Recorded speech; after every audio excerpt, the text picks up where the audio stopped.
Google is in an antitrust case again. This time it's about the ads. Google claims the DOJ is punishing them for making good tools, which of course is what they're going to say.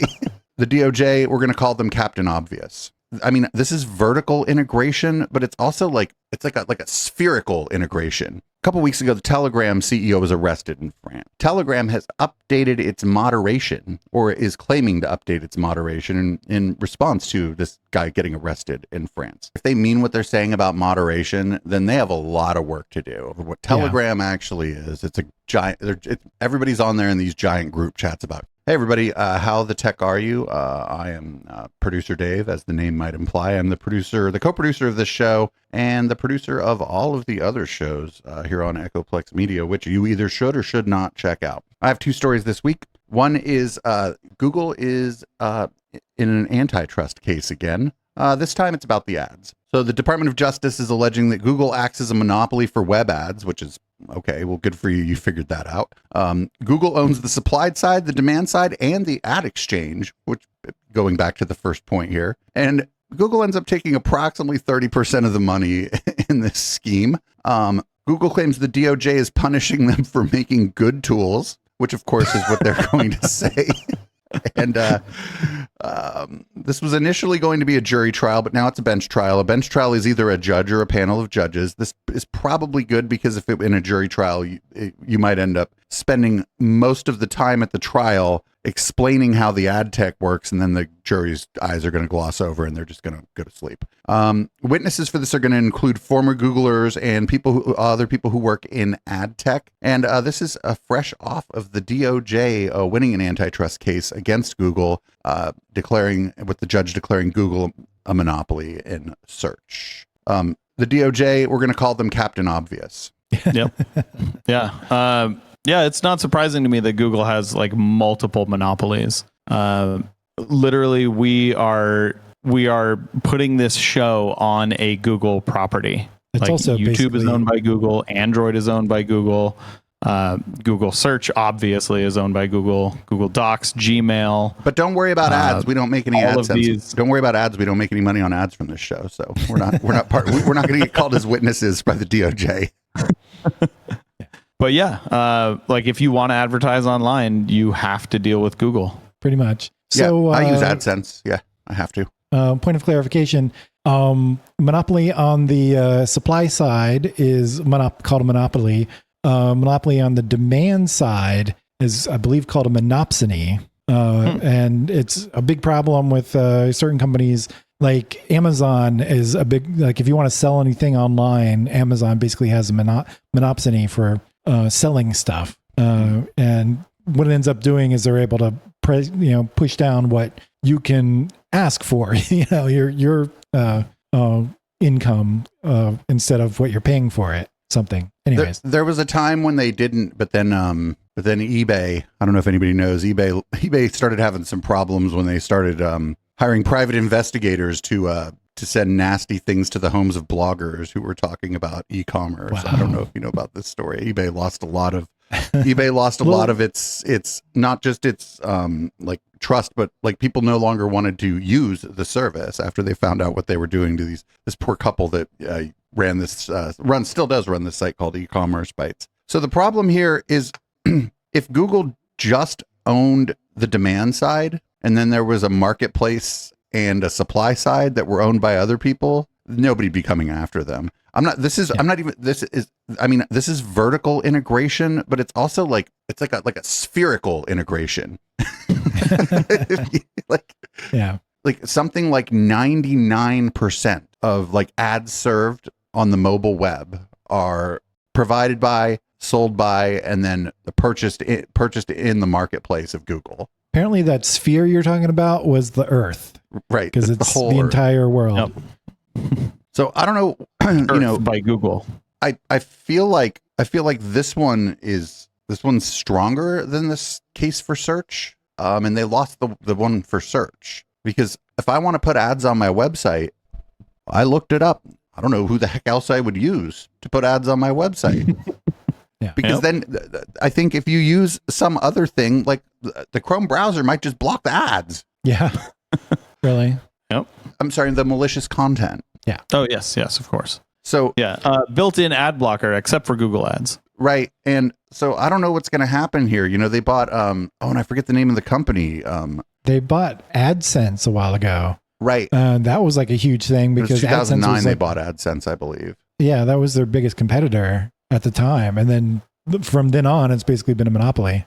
Yeah, I mean, I'm glad to see them going after Google because this is obvious and it sort of opens the door in the future. I think not just for the courts but for lawmakers to start like taking some action against the other big players. I'm thinking specifically about Meta and Amazon right now. Those because Meta has some monopoly, some case to be made about monopoly in social media because they have Facebook, Instagram, and Threads. And then Amazon, I mean, come on, you don't even need to. I mean, not just their near monopoly in online transactions, but then if you're a company that wants to compete with Amazon, you're going to end up running your thing on Amazon Web Services, and it's like, well, wait a minute. Now you own a store that competes with me, and you own the mall, and you also control the parking lot. Pretty much. Yep. Or even if you don't end up putting your stuff on AWS, chances are something you rely on runs on AWS. Absolutely. And there are competitors to AWS, but then you're dealing with Microsoft, who again, you can make a pretty strong argument about them being monopolistic in their behavior too. Not just the operating system, but particularly Office Suite, actually. Though more and more people are using Google Docs, but they're, oh, great, you get to just go to a different monopoly. Fantastic. Yeah. Real quick, DoubleClick was the other one that Google bought. I don't know if that's the same, what I was thinking of, or no, it's AdSense was another one. Yeah, DoubleClick was the big one. Yeah. And then Google basically had a monopoly. I can't even believe that was allowed to happen. Like everybody knew what would happen afterwards, but I think apparently not any, the DOJ or antitrust people. I think a lot of times it just takes, it takes a while for regulators and the courts to kind of catch up to what's going on, which generally I think isn't the worst thing in the world, or hasn't been in the past, because as things change, it is good in some ways to allow companies to have some freedom to innovate, and maybe, if you hit a niche, or if you hit a market that was like underserved and you serve it really well, then the government shouldn't stop you from doing that. But then after you do that, after you find a market that wasn't being served very well, you start kicking out all the competitors. Well, now the government needs to come in and be like, well, what are you doing now? Mm-hmm. Because you went in and disrupted this market, and then you pulled the ladder up behind you. Oh, hell no. Yeah. But we'll see. There's a lot of factors here going on. If people want to get more information, better information probably than from us, more in-depth information about this, I would suggest Ed Zitron's podcast. It's called Better Offline, and he's doing a whole series on this antitrust case. I just listened to part 1 today, actually, and it was quite good. He has a guest on who's pretty knowledgeable about this stuff, not just these antitrust cases, but the specific court in Northern Virginia where this is being held. The guy seems to be pretty knowledgeable about that court and the judge too. So probably get some better analysis there than here, but you should still listen to this show, even if just out of pity. All right, I have another story here. This one is right up my alley. So a couple weeks ago, the Telegram CEO was arrested in France.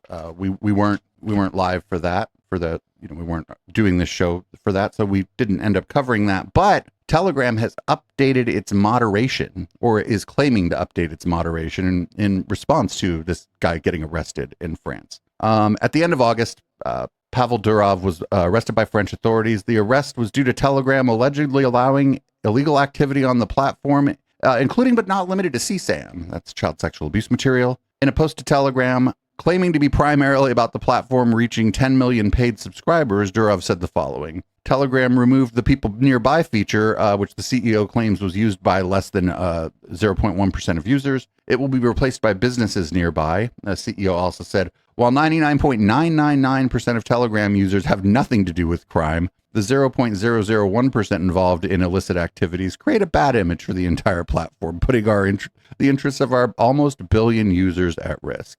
That's why this year we are committed to turn moderation on Telegram from an area of criticism to one of praise. And just on a personal note, I am still in Telegram groups that are essentially terrorist training camps. So we'll have to see how this all plays out. Do either of you use Telegram? I do. Very rarely. I use it. It's a little easier to connect with people than with others. Well, it's a certain way safer because you actually have like usernames that you can connect through on Telegram. Some other chat apps use your phone number, and it's like, well, then now people can just call me. Yes. Like, why would they use Telegram? Why would they use Signal? Yeah, that's not safe to do.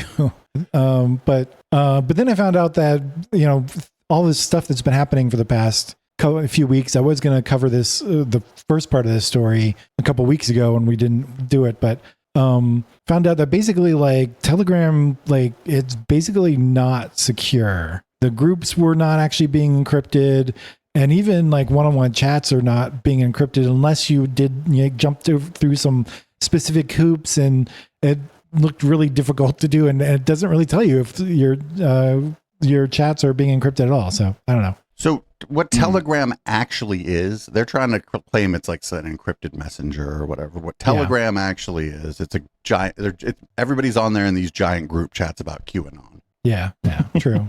There's also a bunch of furries on it. But they're everywhere. Yeah. So either you're a terrorist or a furry. Sure. Well, no, there's one other one, because I occasionally somebody tries to add me to one of these big groups that are like finance bro type stuff. Only so really. Okay. Which there's the financial side of terrorism. Okay. I mean, they're obviously scams, right? But it's they don't claim to be terrorists, anyways. So okay, so scammer. So terrorist, scammer, or furry. So a couple of the groups I'm in on Telegram. One, strangely enough, is what I believe to be actual Scientologists, which is a funny group to lurk in because you get everything from like, oh, my daughter, blah, blah, blah, blah, blah, to posts about chemtrails in that group. That's crazy. But I'm in, I don't know who Bob Joyce is, but whoever he is, there's at least 10,000 people that think he's Elvis.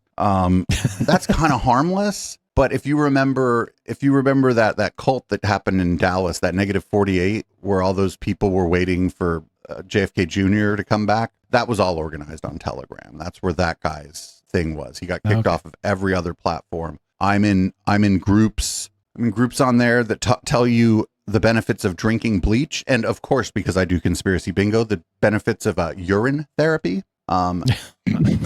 Like if I ever find anybody who's absolutely cooked, you better bet that they organize on Telegram. Yeah. Is the group name like How to Drink Your Own Piss? I forget. No, it's the name of the guy, right? It's his It's his Telegram group. It's Christopher Key, which is funny because we call him Christopher P. But if they're really serious, if they mean what they're saying about moderation, then they have a lot of work to do. But I don't think they mean what they're saying about moderation, because other people, like other researchers that I know, have been invited to groups that they didn't join because the group, they're like, ooh, they're like, people have been invited. I know people have been invited specifically to CSAM groups on there. They didn't join, but they've been invited specifically to those kinds of groups. From what I can tell, like you don't have like a choice. You'll just get put into these groups. That's not true. But then you can like immediately leave. Or maybe it's like it looks like you're in the group, but you're not actually in it until you accept like being in the group or something like that. It's what it looks like out of my side, because I'll see like I've been added to this group and like 100 other people have been added to the group, and I'm like, and then I just hit leave and it's fine. So there are entire groups for CSAM that aren't being moderated? So there's a couple things going on here. One, I'm sure a bunch of them are honeypots. Yeah. Like Telegram must be crawling with federal agents. Yeah. Yep.